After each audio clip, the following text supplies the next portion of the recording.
Good morning, Titans. Today is Friday, March 28th, and you're watching Titan TV. I'm Aaliyah. And I'm Jenna. Recently, some of our freshmen were rewarded for work done in middle school.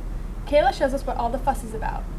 Last spring, the Clark Middle School Symphonic Band entered in a competition to compete for the title of Best Middle School Band in the state of Texas. This summer, they had the pleasure of finding out they had won and would be performing at the Texas Music Educators Association convention in February. The Clark Band began preparing in January and recorded and submitted their pieces in May. I spoke to Mr. Katz, Clark's head band director, about his view on this huge accomplishment and how they achieved it. Well, obviously I'm very proud of their hard work and dedication. It takes hours and hours of work, even before they're in the class, like all the years of work and effort that it takes to get to that level so they're prepared to play. So I'm extraordinarily happy with what they're doing, so proud of their efforts. They're amazing. A varsity band is required to play on a grade of 1 to 5. They're required to play a 4 and then a 3. So they're required to play 2 pieces. One is a 4 out of 5 and one is a 3 out of 5. The students at Clark last year played 2 grade 4s. So technically they played above a senior level requirement. We're the first band in the history of Frisco to be named a state champion. We're the first band, we're the first music program at Clark to ever be named as a state champion. There's 367 kids in the band. It's the largest band in the history of Frisco. And a lot of that is because we make it fun for the kids and they have a great time. Obviously the administration is extraordinarily supportive, very thankful for all their help, and they do so much for us to allow us to do what we do with the kids. The parents are great. They're so good and supportive. They help the kids out with practicing at home and being consistent about showing up for practice, and it's a dream.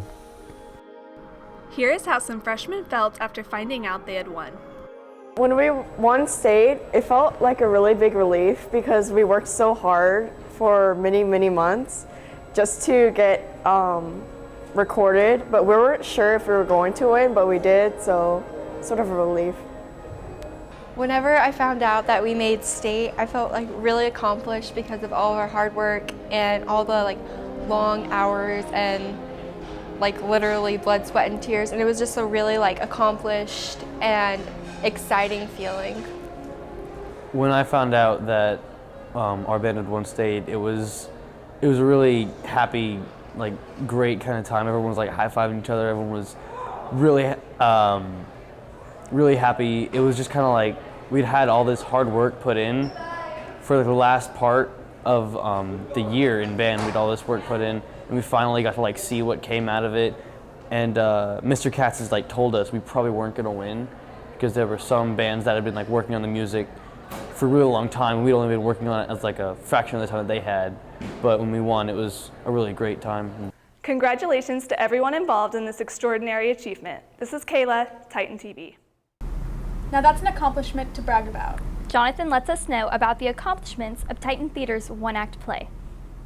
Last week, Centennial High School Theater performed The Curious Savage by John Patrick at the Region 2, Area 1, District 9 one-act play competition alternate to district.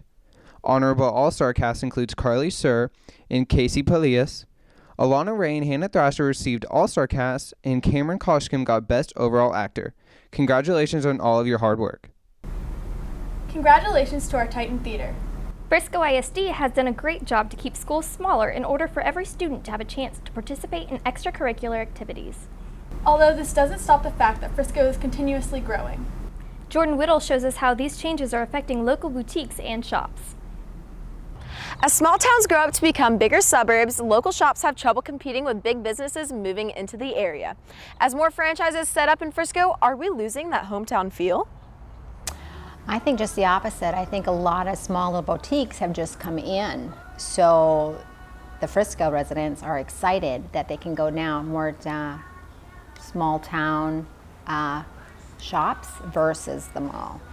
A lot of people that we talk to are like us. They don't want to go to the chain restaurants. They want more of that special feel they get when they come in a restaurant where they get to know the people and that things can be made especially for them.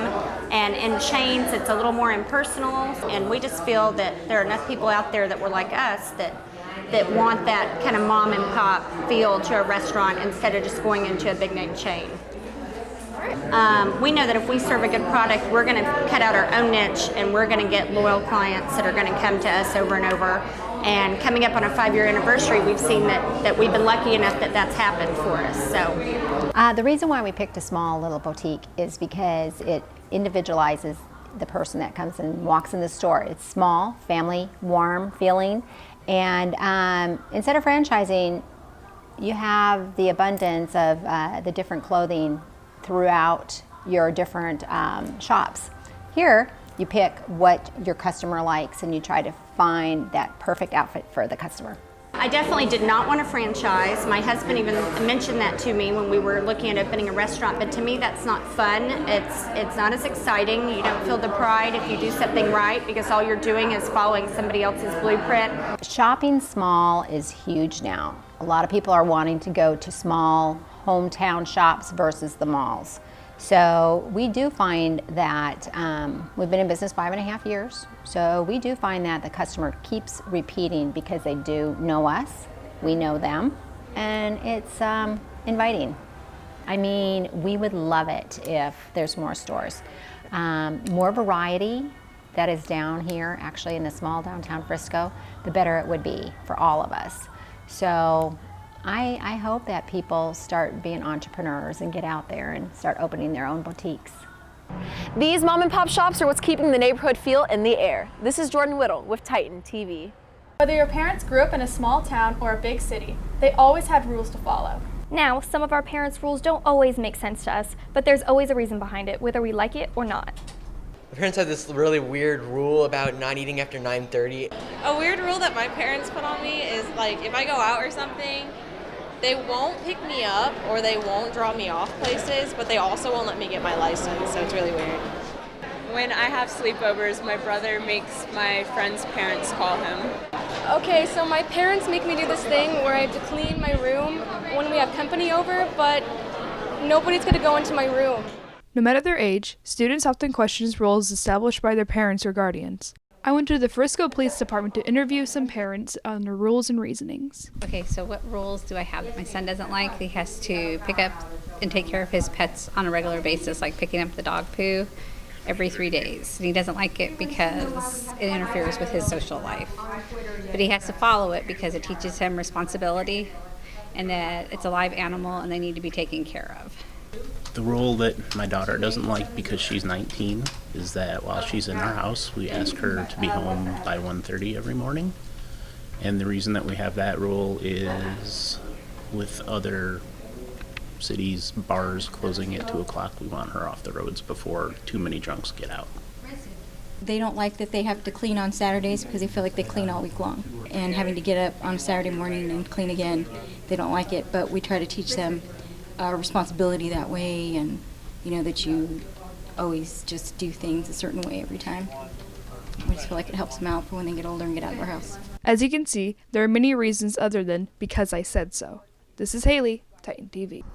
Attention senior students, if you're planning on turning in community service hours for graduation, you must have 100 hours to receive a white cord to wear at graduation. This is your responsibility to make sure you have your hours. Those hours are due to Ms. Messer in the counseling office no later than April 1st. Please stay tuned after sports for some important STUCO election information.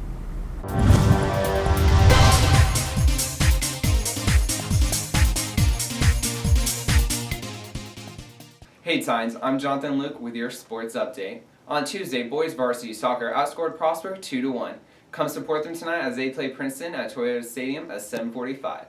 There's a track and field meet tomorrow at 9 in the morning at Memorial Stadium. Make sure to go out and cheer on our fellow Tines. Softball shut out Heritage 9-0. The ladies play their alone tonight at Centennial. Varsity teams are usually composed of upperclassmen. However, we do have some underclassmen who are talented enough to play in the big league. Here's Allie. Being a player on the varsity softball team takes a lot of hard work and dedication. But imagine what it's like to have the same skills and responsibilities as seniors on the varsity team. Titan TV talked to both starting freshmen on Centennial's varsity softball team. My name is Yasmin Williams. I'm a catcher and I'm a freshman. I'm Nally Scalero. I'm a freshman and I'm a pitcher. It's quite a shock in the softball world to have a freshman starter on the team, and it's even more of a shock to have two. We asked these ladies what it's like to be on a team with seniors. It's a lot more fun because the competition level is higher. It's a lot higher competition, so it makes me work a lot harder. both ladies let us in on their goals for this season and the seasons to come. Our goal this year is to attack every game one at a time. Our goal for this season is to just play every game like it's our last. We see a bright future ahead for these ladies and the Centennial Titans softball team. This is Allie, Titan TV. Hi, I'm Erin McAfee. I'm running for sophomore vice president, so vote for me. Hi, I'm Kylie McLaughlin, and I'm running for sophomore class president. Vote for me. Hi, I'm Emma Christensen. I'm running for sophomore class president, and you should vote for me. Hi, I'm Riley Hill, and I'm running for junior vice president. Vote for me. Hi, I'm Emily Bryant, and I'm running for junior class president. Hi, I'm Jack Bobo, and I'm running for senior vice president. Tell me when to go. What do I have to say? I'm Michael Vassal. I'm running for senior class president. There you go. Get loose. Hi, I'm Michael Vassal, and I'm running for senior class president. Just go to titanvoting.com, and then you go by your grade, and you vote for whoever is running up. I'm Megan Ayers, and I approve this message. Before we go, we would like to ask teachers to allow your students to access their devices to go to titanvoting.com and select their class officers. Thanks for watching and have a great weekend.